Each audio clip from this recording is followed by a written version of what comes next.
podcast tanpa podium. Karena bahagia enggak butuh panggung.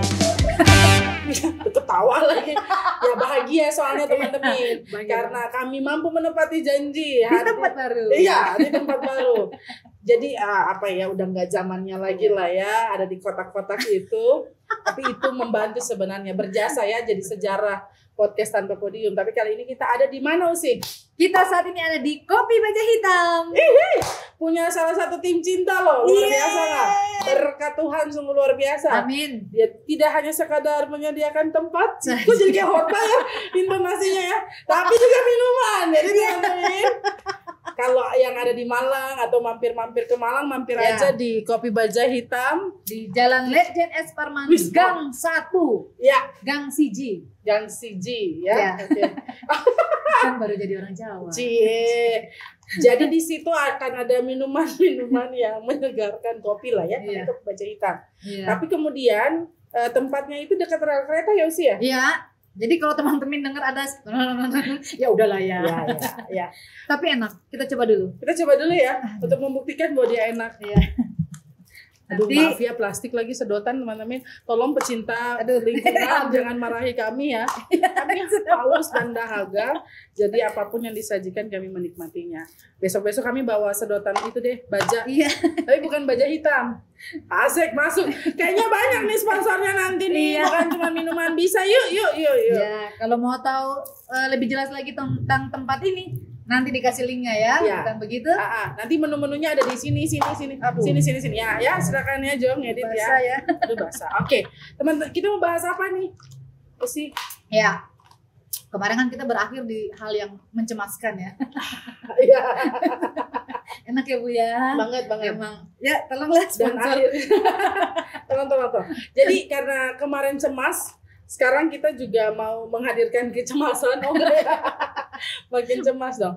Ada teman-teman yang cemas lalu kemudian bertanya-tanya ke kita mau bahas itu. Ya. Terima kasih juga untuk ratusan ya, ribuan ya, yang sudah bertanya. Kita tuh sampai bingung, admin podcast tuh sampai bingung loh, mau sortir pertanyaan teman-teman. Tapi terima kasih banyak, terima kasih khususnya kepada mahasiswa Usi Irma ya. Tapi itu nanti dibahas lah ya. Nanti kita bahas mereka, siapa sih mahasiswanya itu? Iya, nanti kita bahas. Mereka juga bagian dari penanya-penanya. Udah mahasiswa masih nanya-nanya ya. Iya. Tapi itu berarti bahwa tiap manusia dalam rentang usia, di setiap rentang usia pasti punya kecemasan tertentu. Ya. Usi masih cemas nggak sih? Sedikit aja. Berusaha berdamai. Apa tuh? Apa yang dicemaskan sekarang apa? Efek sampingnya sih. Oke, efek samping. Efek samping. Oke, dari sakit yang kemarin itu ya. Ya. Cuman untuk yang mempengaruhi fiksi sih nggak ada ya. Cuma kadang-kadang kalau lihat ada efek samping itu, ini kenapa ya? Okay. Masih berlanjut atau enggak gitu maksudnya. Iya.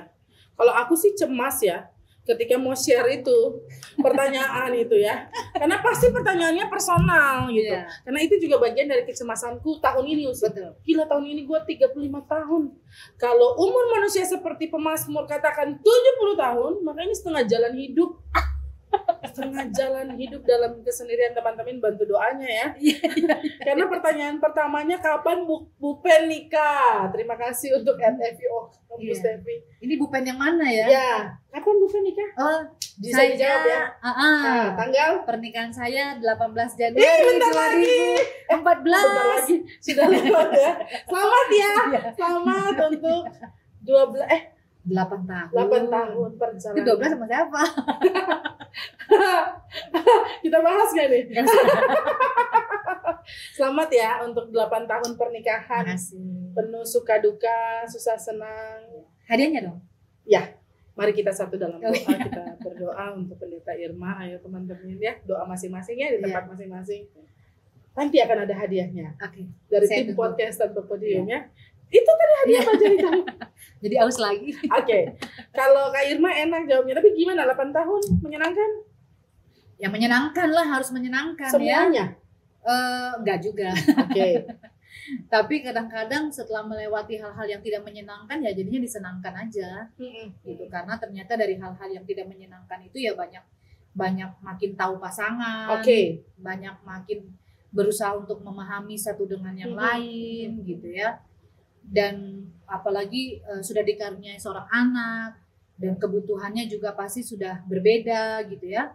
Dari sejak lahir sampai sekarang sudah sekolah SD di sekolah yang baru juga dia kayak begitu. Jadi ya pengalaman yang menyenangkan selama kita tetap bisa jadi tim ya di dalam kehidupan pernikahan. Makanya kadang-kadang yang selalu kita evaluasi itu adalah bagaimana caranya kita tetap bisa sehati jadi tim nih, gitu ya.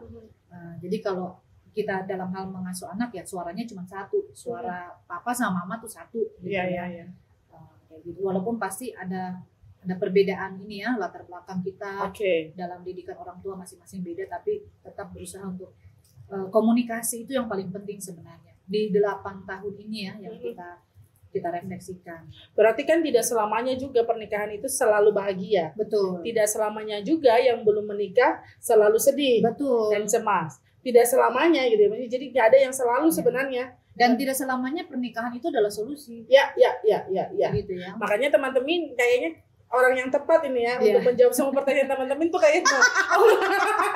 Kok enak aku ya. Aku yang akan menyampaikan pertanyaan. Ya.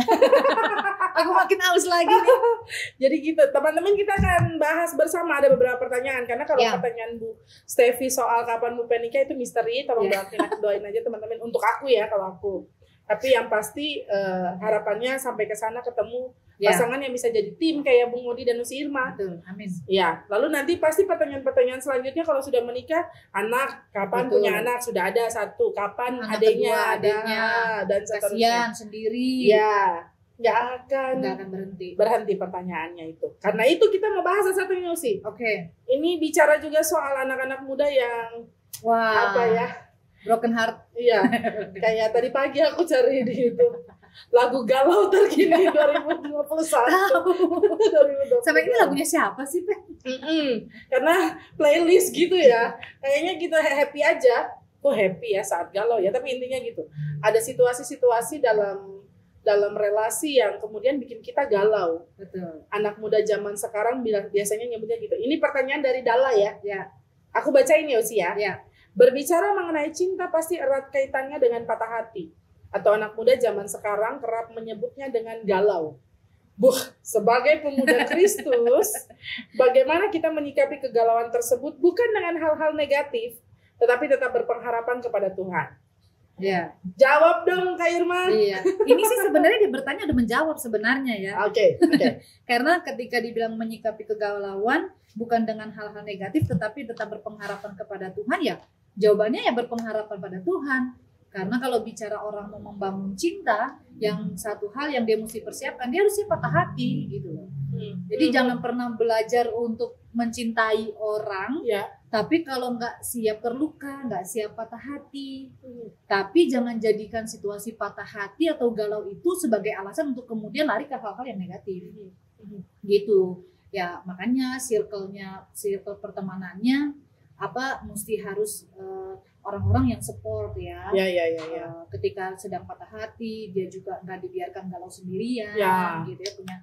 Punya orang tua yang bisa jadi tempat curhat, teman-teman yang dipercaya yang bisa jadi tempat curhat gitu, dan akan selalu mengingatkan bagaimana kemudian bisa menghadapi keadaan patah hati itu juga dengan cara yang positif, karena patah hati nggak melulu negatif kok.